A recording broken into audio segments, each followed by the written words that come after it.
Healthiness in our schools. How a child's health affects school readiness.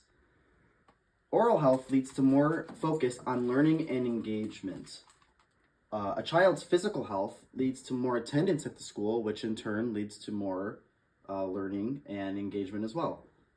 The more the more sleep a child gets, leads to more attendance and engagement in their learning as well. A good nutritional diet leads to more energy to learn and a healthy development of children's brains, according to research.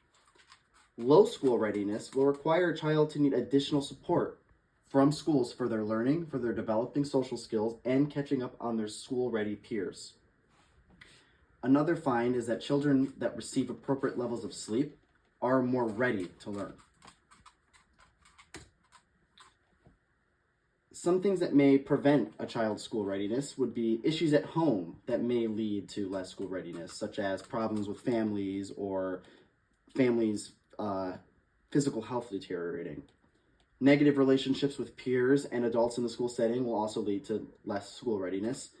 And being able to regulate one's own feelings will actually lead to more engaged learning via playing with their peers in a school setting.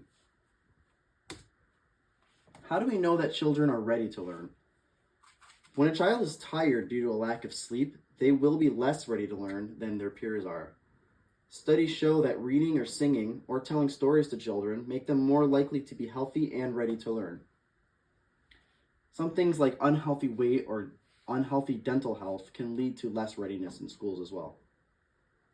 Development of social skills like controlling impulsiveness and being able to work with peers are signs that a child is ready to learn in a school setting. Here's some ways that you can communicate with families the importance of health in a school setting and readiness to learn. One way to achieve this is to have a one-on-one meeting with families in order to discuss the correlation between their child's health and their learning tendencies. A good way to encourage healthy behavior is to be very welcoming and positive when you're having those discussions with families. And having a clear connection between a child's life at school and their home life leads to better planning in order to meet that child's specific needs. Communication between families and between parents and school staff leads to being more aware of what a child may need in order to further assist them with what they need to become school ready. And resources. Linking families with resources is another great way to help their child become school ready. How we can integrate health, safety, and all that into our curriculum. Creating a safe school environment, of course, is always the first step. You can't have a child coming to school and it not be a healthy environment. Something you can do, like for a school to do, would be to use screenings and assessments in order to gauge a child's school readiness, such as height and weight, blood pressure, that kind of stuff. Create lesson plans in order to make healthy habits fun, like mealtime and eating vegetables, since a lot of kids are very hesitant to do that. Incorporate plenty of opportunities for physical movement like gross motor activities, so song and dance, outside time, stretching time, all that kind of physical movement stuff that encourages exercise.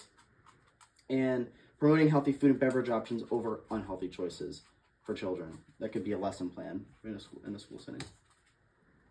And a really great resource would be MyPlate, which is a free online website that parents can use to gauge their child's nutritional needs and create plans in order to keep up with those nutritional needs. Linking parents or families with their pediatricians and dental providers in order to help get their child what they need in those areas. There's free food banks for families if there's struggles in that area as well. Having access to healthcare and nutritional programs can address various needs of a child, which is like the stuff listed above can help with those things. Community resources can help bridge gaps in access to healthcare for underserved populations. And many programs exist in order to support parents and caregivers to help promote their child's health. So there's plenty of free access out there to help families that feel like they don't have the same access to these opportunities. And then those references.